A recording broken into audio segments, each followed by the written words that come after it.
Welcome to the first episode of Today's Findings, where we go through a certain website and we review certain findings for the day. Now, today's episode, we will be covering the Ushiwakumaru from Fate Grand Order's Dojin.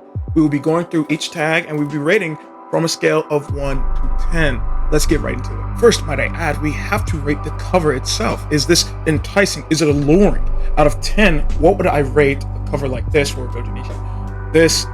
It's a solid 8 out of 10. Seriously, very eye-popping, very catchy, very colorful.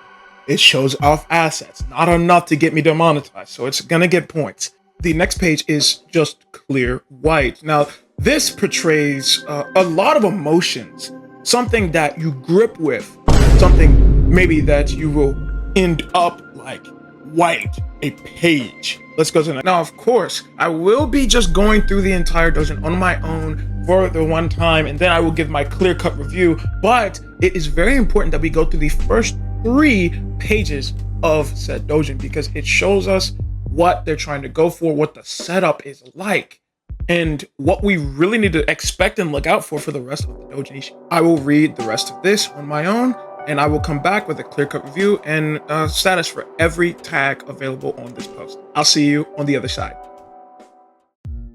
Now, why am I playing this music? Because what I just experienced was possibly one of the most normiest experiences I've ever gained from a doujinishi. Let's go into tag review. Now, the Schoolgirl uniform tag has a lot of potential as a tag, and it can go in various different ways, but in this doujinishi, it didn't really live up to the hype at all.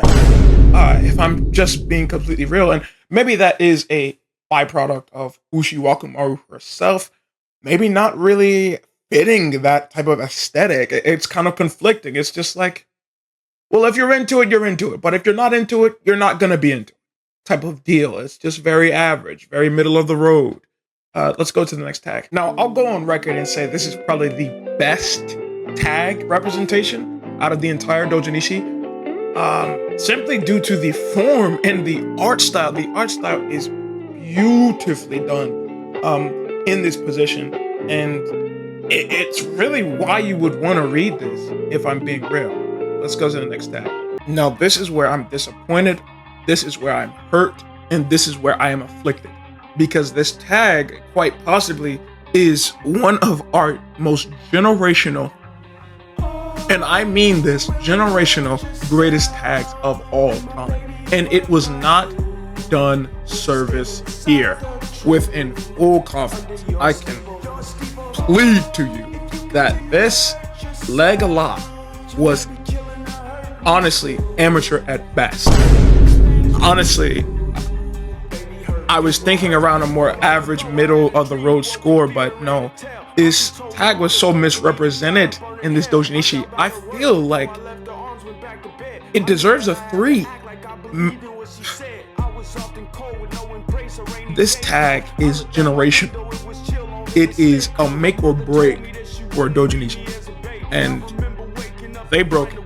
So what is the final overall ranking for the Ushiwakumaru Fate Grand Order doujinishi? Honestly, again,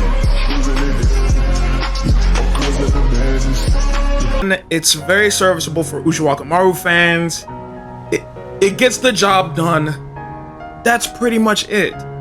There's not a lot of returning or lasting power here, if you ask my humble opinion.